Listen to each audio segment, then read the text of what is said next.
Et encore un qui veut tuer le père. Décidément, Emmanuel Macron les collectionne.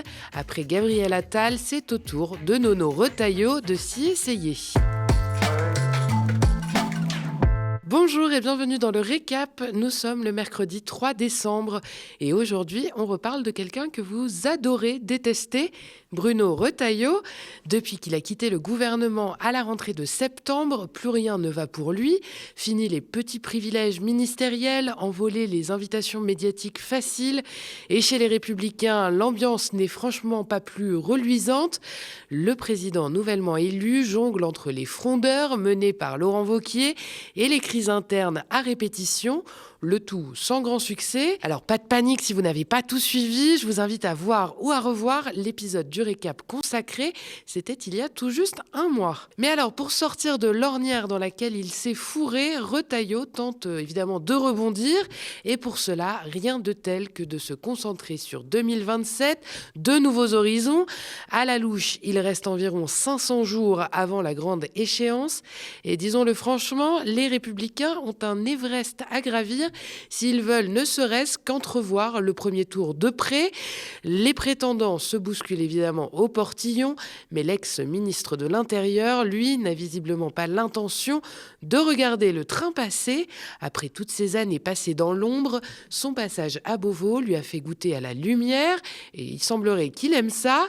Reste maintenant à voir s'il saura rebondir, parce qu'après presque un an à servir dans un gouvernement macroniste, la pirouette est un peu acrobatique, mais au diable la prudence. Nono a le col du fémur bien accroché et surtout un plan qu'il déroule depuis quelques semaines, la rupture.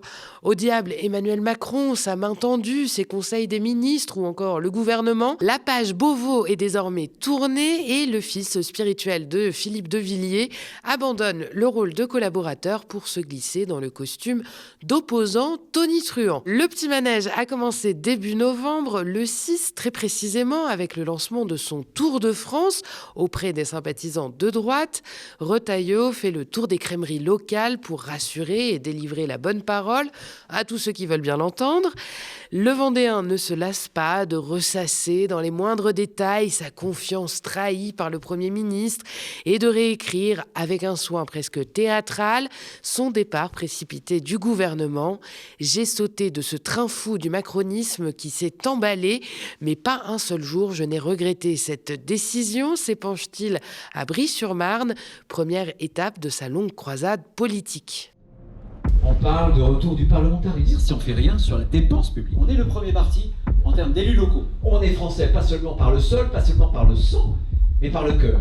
La droite, elle a rasé les murs, elle a baissé le regard, a dénoncé les accords de 68.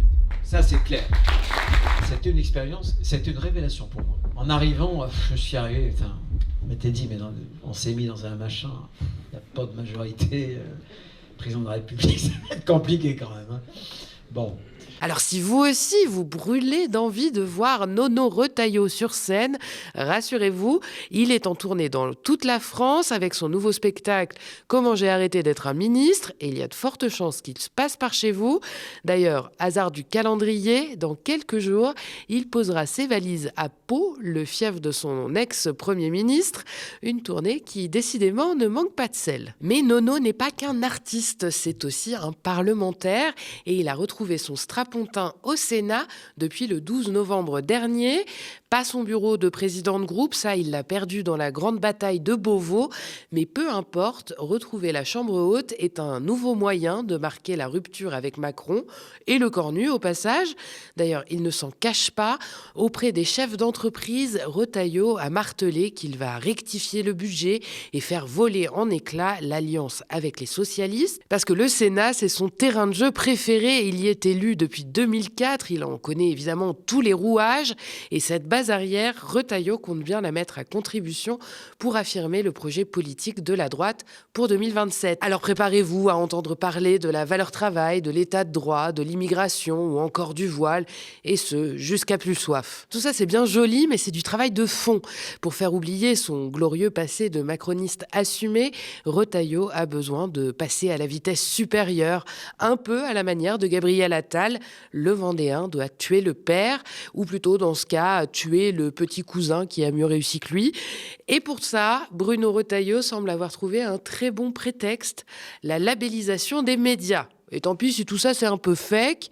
Tout a commencé avec une petite phrase d'Emmanuel Macron le 19 novembre dernier. Depuis plusieurs semaines, le chef de l'État s'est lancé dans une tournée de la presse quotidienne régionale pour parler de la lutte contre la désinformation à l'heure des réseaux sociaux. Et c'est dans ce cadre qu'il a notamment été amené à évoquer un label professionnel qui pourrait s'appliquer aux médias. Un label qui par ailleurs existe déjà, mais cela n'a pas empêché la droite et l'extrême droite, amplifiés largement par les médias Bolloré, de se lancer dans un concert de casseroles, enfin plutôt de cris d'eau frais et d'indignation. Lundi, l'Élysée a évidemment tenté d'éteindre la polémique, mais s'y est pris à la manière d'un pompier pyromane en publiant cette vidéo sur les réseaux sociaux. Emmanuel Macron envisage un label pour les médias. Il y aurait les bons médias et les moins bons. Comment ne pas voir dans cette initiative une tentation autoritaire d'un président mécontent du traitement médiatique et qui souhaite imposer un récit unique? Je propose un nom pour ce nouveau service de communication, la Pravda. Jamais la menace totalitaire n'a été aussi présente, aussi probable depuis la peste brune et la peste rouge qu'avec la Macronie finissante. C'est pas l'État qui doit vérifier. Si c'est l'État qui doit vérifier, là ça devient une dictature. Mais il faut que les journalistes garantissent à leurs lecteurs qu'eux ont vérifié avec une déontologie, donc ils sont les garants entre eux. Je pense que c'est important qu'il y ait une labellisation faite par des professionnels qui puissent dire ça c'est des gens qui sont sérieux, ça c'est pas des gens qui informent. Et aussitôt, le nouveau chef autoproclamé de l'opposition à Emmanuel Macron voit une occasion en or pour distribuer des baffes. Il écrit sur X « Rassurez-moi, ce tweet de l'Élysée a bien été labellisé ». Qu'est-ce qu'on se marre? Quel bout en train, ce nono. On se demande juste combien a coûté le bataillon de communicants qui lui a conseillé de se mettre au trait d'humour pour paraître un peu moins austère et coincé. Sûrement cher, vu d'où il partait, mais bref... Retailleau ne s'est évidemment pas contenté d'un tweet humoristique. Il a aussitôt lancé sa pétition au nom des Républicains. Média, oui à la liberté, non à la labellisation, c'est son nom. Et si vous voulez en signer une qui soit utile, signez la nôtre sur tntdesindés.fr. Parce qu'on rappelle à nouveau qu'un label existe déjà, qu'il est né en 2018 de l'initiative de Reporters sans frontières, qu'il s'agit d'une certification ISO reconnue en France et en Europe, valable 2 ans, qui ne contrôle pas les contenus, mais qui valorise les entités qui respectent les standards du journaliste. Mais ça, Nono s'en fout, tout ce qui compte, c'est le coup de com'. Et il n'y va pas, évidemment, avec le dos de la cuillère, surtout pour étriller Macron. Le texte de la pétition dénonce une nouvelle offensive lancée contre les médias qui déplaisent à la doxa progressiste. Je cite encore, Emmanuel Macron n'a reçu aucun mandat du peuple pour désigner les bons ou les mauvais médias. Sa fonction de chef de l'État ne l'autorise pas à se comporter comme un censeur en chef. Plus loin, on peut lire encore « Nos lois répriment déjà la diffamation, l'injure ou l'appel à la haine. En voulant aller au-delà, le président de la République outrepasse ses droits et manque à ses devoirs. Le principal intéressé a beau avoir le cuir tanné, il appréciera quand même. » Alors Bruno est colère, vous l'avez compris, ou du moins il fait semblant pour les caméras. Et l'avantage de cette esclandre, c'est qu'il lui ouvre les portes des médias. Retailleau peut alors reprendre ses bonnes vieilles habitudes et dégainer ses petites phrases. Il était d'ailleurs ce matin sur Sud Radio. C'est un thème récurrent chez Emmanuel Macron. Vous êtes un observateur avisé. Vous savez très bien que depuis le début de son mandat, je pourrais faire des citations de lui en 2019 où il prétendait que l'information étant un bien public, ça pourrait justifier de subventionner des journalistes. En réalité, cette tentative de labellisation, c'est une tentative finalement d'imposer une sorte de vérité officielle. Et ça ne marche pas, ça ne peut pas marcher. La liberté d'expression, c'est la liberté d'information. Et le meilleur garant, ça n'est pas je ne sais quelle labellisation par je ne sais quel machin qui serait inventé avec des journalistes qui évidemment auraient ce monopole d'une vérité officielle. On voit bien d'ailleurs on les désignerait comme indépendants. Ils seraient d'abord de gauche, j'imagine, comme d'habitude. Et du coup, je pense que, franchement, c'est une très mauvaise idée. Et cette idée-là, il faut la combattre. Et peu importe que le gouvernement ait dépêché hier la ministre de la Culture, Rachida Dati, dans l'hémicycle pour répondre aux questions des députés les plus à droite. Visiblement, rien ni personne ne saurait calmer l'enthousiasme de Retailleau et de ses copains pour le spectacle de la polémique. Comment ne pas souligner l'incohérence d'un président qui, à l'international, se pose en défenseur de la liberté des peuples et qui, en France, envisage un mécanisme qui reprend des logiques du Glavlit, organe chargé de filtrer, surveiller et censurer l'information en Union soviétique. Jamais le président de la République ou le gouvernement n'ont eu comme projet ou l'idée de labelliser un média. Jamais. Donc je ne sais pas comment vous le dire. Je vous le redis, c'est clair et net, ça n'a jamais été notre projet. Et pour la petite histoire, rappelons tout de même que Rachida Dati est elle aussi LR. Enfin, elle l'était ou elle l'est encore un peu, on ne sait plus très bien. Mais ce qui est sûr, c'est que l'actuel ministre de la Culture est soutenu par les Républicains dans la course à la mairie de Paris. Décidément, ce Nono Retailleau est très flexible avec la Macronie. Et allons-nous assister à une énième utilisation du 49.3 pour faire adopter le budget de la sécurité sociale ? Ce matin, sur Sud Radio toujours, le patron des Républicains, Bruno Retailleau, a publiquement exhorté le Premier ministre d'assumer son utilisation. Le Premier ministre a renoncé par lui-même au 49.3. Il a renoncé aussi aux ordonnances, à l'article 47. Le 49.3, je suis persuadé que jamais les socialistes ne voteraient une censure.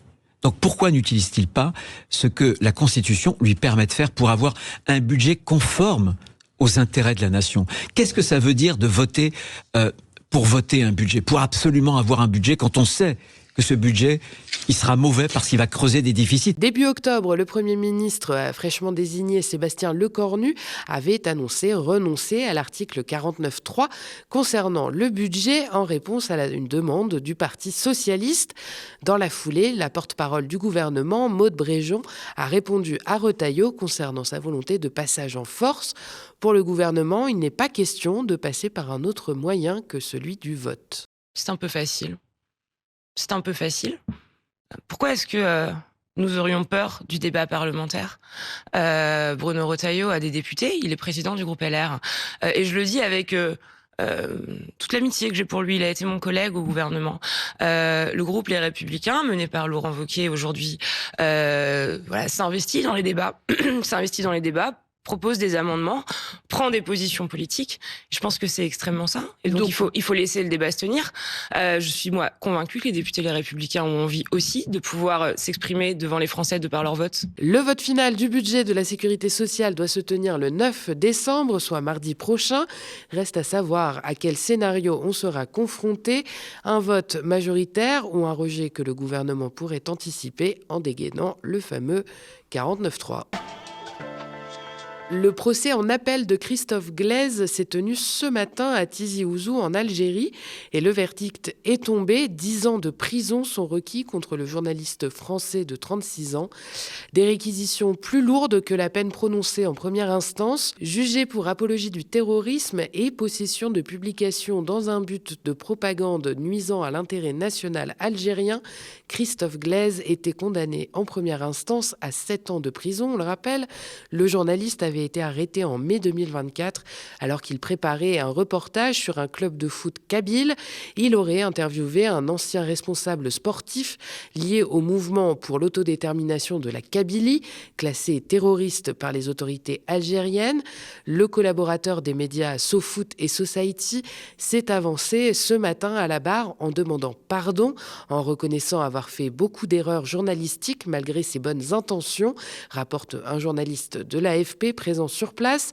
Sur France Inter, lundi dernier, l'avocat du journaliste, Maître Daoud, espérait une issue favorable à la faveur d'un apaisement des relations entre la France et l'Algérie. Nous espérons avec mon confrère Amirouche Bakouri une issue favorable, car il y a des arguments que nous plaiderons le 3 décembre. Nous constatons aussi, et ce n'est pas quelque chose de négligeable, un apaisement des relations entre la France et l'Algérie. Et nous avons toujours considéré avec la famille, avec RSF, qu'il fallait, pour trouver une issue favorable, que cet apaisement existe. Il y a un dossier, il y a un processus judiciaire et donc c'est devant une cour criminelle que nous allons plaider, défendre notre client. Et ça commence par le 3 décembre. À ce jour, Christophe Glaise serait le seul journaliste français emprisonné dans le monde. Pour Thierry Brutin, directeur général de l'ONG Reporters sans frontières, ce dernier n'a rien à faire en prison. Il n'est coupable que d'avoir exercé son métier de journaliste sportif et d'aimer le football algérien. Ce mercredi 3 décembre, Israël a annoncé que les habitants de la bande de Gaza pourraient quitter le territoire vers l'Égypte dans les prochains jours en application de l'accord de cessez-le-feu.